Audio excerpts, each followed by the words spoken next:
Fala galera do Nominantes Online! Então, mais uma aulinha de Química. A gente vai na parte 2 agora da estrutura atômica, continuando a falar sobre o estudo do núcleo, beleza? E mais uma vez, se você não me conhece, prazer, meu nome é Bruno Matassoli.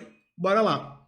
Olha só, então só para deixar claro o que a gente viu na aula anterior. A gente falou sobre estrutura atômica, logicamente a gente pensou na ideia de como é o átomo, né, formado por um núcleo e formado pela eletrosfera, e a gente focou nessas duas aqui, ó, dessas duas grandezas em número atômico, que a gente simbolizava como Z, que queria dizer quantos prótons esse átomo tem dentro de um núcleo, né, também representa o elemento químico que eu estou falando, né, o elemento químico, tá? E o número de massa que a gente simbolizava com a letra A, tá bom? Então, olha só, a gente vai continuar falando sobre a estrutura, a gente vai trabalhar sobre isso, mas agora eu vou falar de dois outros tópicos. Primeiro, a gente vai começar falando de íons. O que é o íon? Íon a gente vai escutar muito, até a própria ideia do modelo de Thomson, quando ele fala sobre cargas elétricas, a descoberta do elétrons era para falar sobre espécies iônicas. Íon vai ser sempre quando é uma espécie não neutra. O que significa isso? Não neutra, porque a carga é diferente de zero, seja positiva ou seja negativa, beleza? Então toda vez que eu falar de íon, significa que o seu número de prótons não é mais igual ao seu número de elétrons.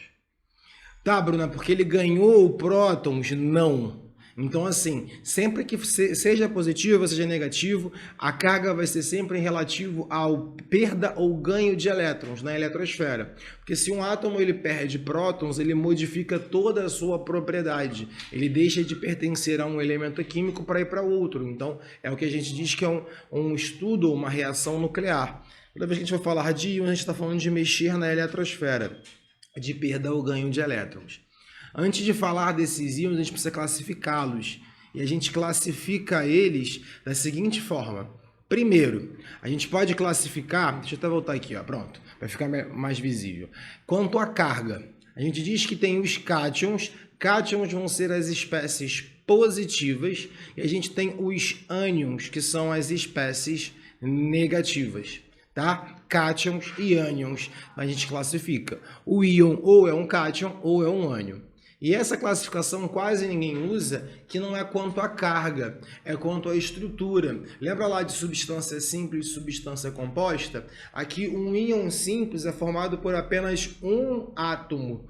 Então é formado lá simplesmente pelo ferro, pelo cloro, por um átomo de um elemento. Agora, se ele tem mais de um átomo, né, principalmente se forem átomos de elementos diferentes, a gente classifica então ele como um íon composto. Vocês estão assim, o íon composto formado por tal, então beleza, um íon composto. Então você tem mais de um elemento, é um conjunto de átomos que tem essa carga. Bom, eu trouxe exemplo dos dois, então a gente vai trabalhar bem isso. Então vamos lá. Vamos entender primeiro essa relação de carga entre os íons e como a gente representa um cátion e como a gente representa um ânion, tá? Aqui, ó, trouxe por exemplos aqui para a gente começar a falar sobre os cátions. E aí já vou dar uma dica. Cátions e ânions. Cátions tem um T. Lembra desse T com um sinal de mais. E aí você lembra que os cátions são positivos, tá? Que são carregados positivamente. Agora veja bem, eles não são carregados positivamente porque ganham próton, já falei disso, é porque ele perde elétron. E aí tem duas formas de você imaginar isso. Primeiro, por que perder elétrons é ficar mais positivo? Porque você está perdendo uma carga negativa. Então, se você perde menos uma carga negativa, menos com menos vira mais. Tá bom? O outro é porque se você perde a carga negativa, você ainda continua com a sua parte positiva intacta. Exemplo, o magnésio. Magnésio 12, né? Isso é um átomo, tá? Nesse átomo ele tem 12 prótons e 12 elétrons, né? O E quase que não sai aqui. E 12 elétrons. Tá bom? E o número de nêutrons? Não sei. Por que eu não sei o número de nêutrons? Para determinar o número de nêutrons, eu preciso de uma informação que a gente chama de número de massa. Se eu não sei o número de massa, eu não sei quantos nêutrons esse cara tem. Ah, é 12 também? Não necessariamente. Tudo bem que geralmente o número de nêutrons é próximo ao número de prótons, mas não precisa ser igual. O que precisa ser igual é o número de prótons equivalente ao número de elétrons, se eu estou falando de uma espécie neutra. Tá? E aí vamos supor que eu quero transformar ele num cátion, faço ele perder 2 elétrons. E aí quando ele perde esses 2 elétrons, aí que está uma sacada interessante, a gente representa como mais 2. Bruno, mas ele perdeu 2 elétrons. É, porque olha só, a carga positiva continua 12, ele continua com 12 prótons, mas em relação à carga negativa ele tem 10 elétrons. Então quem está prevalecendo são os prótons, né? Então a gente coloca como 2 mais. Então perdeu elétrons é positivo e o número de elétrons que ele perdeu é o número de elétrons que você coloca como carga. A gente representa sempre um número na frente, depois a carga, tá bom? Beleza? Então olha só, e essa é a ideia de cátion. Cátion é sempre positivo porque ocorre com perda. A representação está aqui. E a massa muda? Não, porque perder ou ganhar elétrons não vai alterar na massa, porque a gente já não considera os elétrons para a massa. Isso é importantíssimo também. E se tem os cátions, tem os ânions. E aqui, olha só, espécies químicas que são carregadas negativamente. Essas são mais fáceis de visualizar, porque agora é pelo ganho de elétrons. Se eu tenho mais elétrons, eu vou ficar mais negativo. Fácil, fácil, bem mais tranquilo, tá? E aí, o caso que eu coloquei aqui foi o caso do cloro. E aí o cloro, você vai ter visto o seguinte, esse cloro tem um número atômico 17, tem 17 prótons e também tem 17 elétrons. E aí, se por acaso ele ganhar um elétron mais um elétron, ele passa a ter 17 prótons ainda, mas agora ele passa a ter 18 elétrons. Então ele passa a ter um número maior de elétrons, tá? E aí, consequente a isso, você tem uma espécie carregada negativamente. Quando alguma espécie perder elétrons, outra espécie vai ganhar esses elétrons. Preste atenção nisso, que esse é o princípio dos tópicos que vão vir à frente de ligações químicas, tá? Mas a ideia é simplesmente essa. Aí você pode colocar só um menos, ou você pode representar como cloro 1 menos, assim, tá bom? É uma outra forma de representação. Tá, Bruno, mas por que eu tenho que colocar 17? Aqui eu coloquei só para facilitar a nossa vida, não preciso colocar sempre. Outra coisa é que no caso dos ânions, os ânions simples, né, geralmente terminam em eto, então posso falar como cloreto, e o outro como brometo e por aí vai.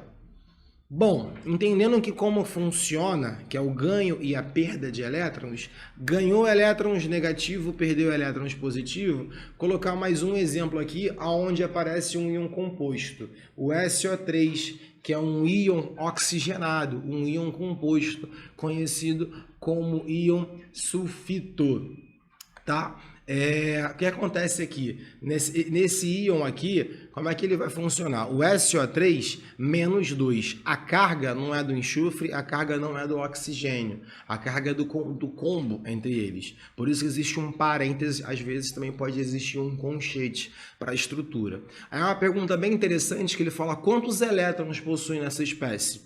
Se tem menos 2 ou 2 menos, isso significa que ele está mais negativo. Então essa espécie, o que aconteceu com ela? Ganhou 2 elétrons. Tranquilo? Tá, Bruno, mas tá, você vai me dizer que ela ganhou 2, mas quantos ela tinha? Fácil, é só eu procurar uma tabela periódica para verificar. Se você for na tabela e procurar um enxofre, você vai ver que ele tem número atômico, ou seja, o Z dele é igual a 16.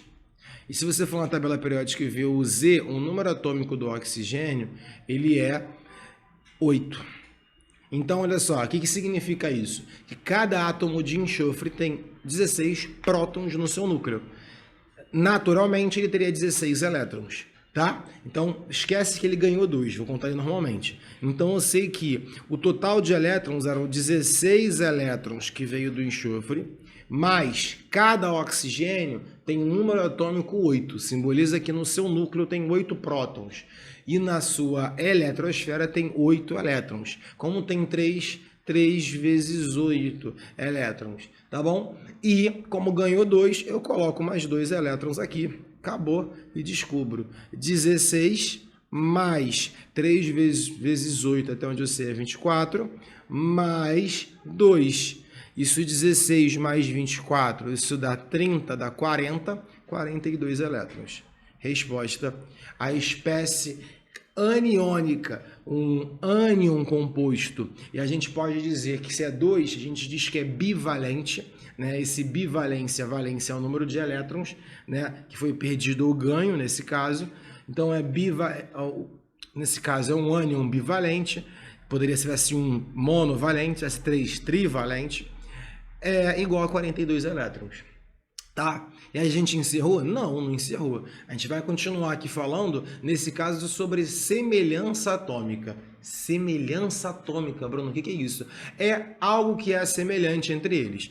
Se tudo for igual, eu digo que é o mesmo tipo de átomo, não é só o mesmo elemento, é o mesmo tipo de átomo. Se dois átomos têm o mesmo número de prótons, o mesmo número de elétrons, o mesmo número de nêutrons, são átomos iguais. Não são semelhantes em alguma coisa. Agora, por exemplo, quando dois átomos possuem o mesmo número de prótons, a gente diz que esses átomos são isótopos. Isótopos são átomos com o mesmo número de prótons ou com o mesmo número atômico.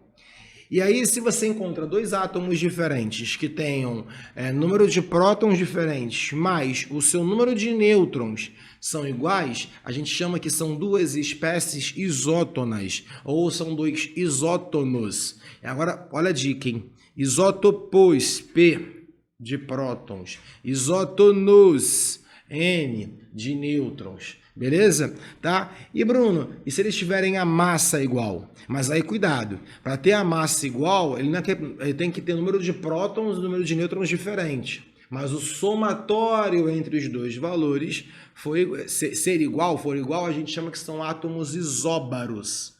Isóbaros tem o A é o número de massa. Então, sei lá, um tem 10 prótons e 10 nêutrons, então sua massa é 20. O outro tem 12 prótons e 8 nêutrons, sua massa é 20. Ele não tem o mesmo número de prótons, não tem o mesmo número de nêutrons, mas tem o mesmo número de massa. A gente chama isso de isóbaros. Tá? E tem um caso muito específico que é o isoeletrônico. O isoeletrônico é um caso onde tem o mesmo número de elétrons. Só cuidado, porque pode cair no mesmo caso de isótopos. Todos os isótopos são isoeletrônicos, se estiverem neutros. Mas aqui é quando você está comparando, por exemplo, espécies iônicas também. Então aqui vai ter íons mais átomos, ou até mesmo grupamento de átomos.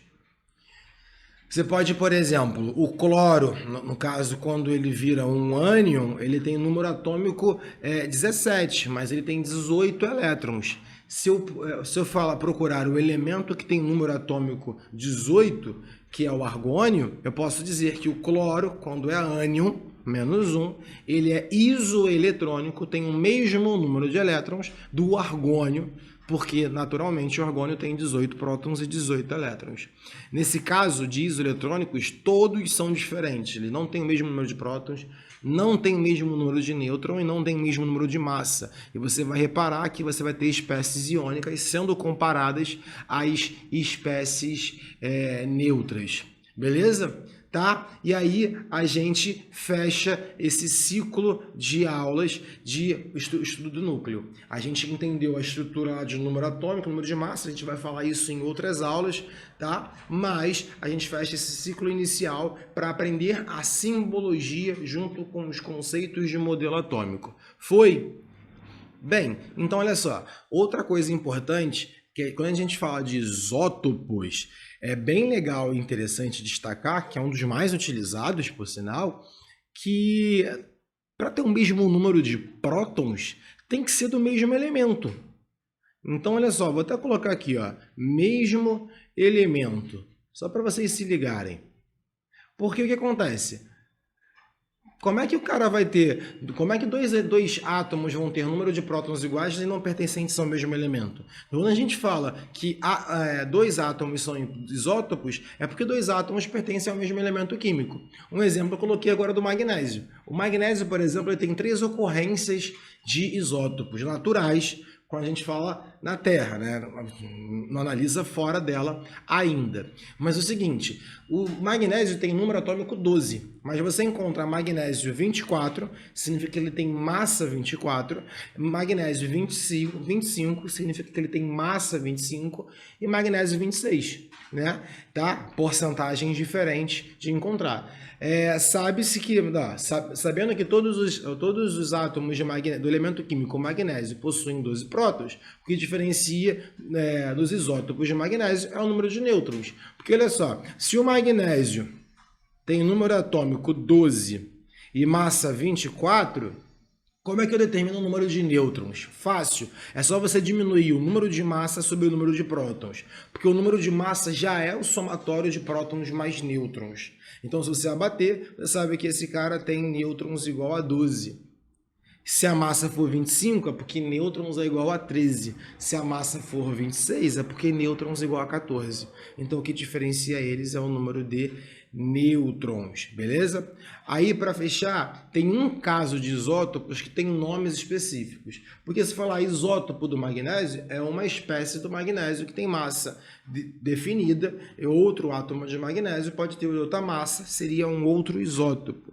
Agora, no caso do hidrogênio, às vezes aparece. O hidrogênio, geralmente, o mais comum de aparecer dele é hidrogênio 1. A massa dele é que ele não tem nenhum nêutron. Hidrogênio 1 de número atômico 1. Então, hidrogênio comum não tem nêutron. Mas existe hidrogênio 2 e hidrogênio 3, né? Em pouquíssimas quantidades na Terra. A gente sabe que no Sol, devido às reações nucleares, esses caras são gerados mais frequentemente, mas pode ser chamado, você não precisa decorar esse nome, porque não vai ser solicitado com exatidão, mas entenda quando aparece, deutério é um hidrogênio, ou trítio é também um hidrogênio. É apenas nomes diferentes para os isótopos do hidrogênio. Ah, Bruno, então tem para os outros? Não, só para o hidrogênio que o pessoal costuma colocar esses nomes para diferenciar os seus isótopos. Beleza? Então a gente fechou por agora. A gente já viu a semelhança atômica e viu os íons para fechar toda a parte de estrutura do núcleo.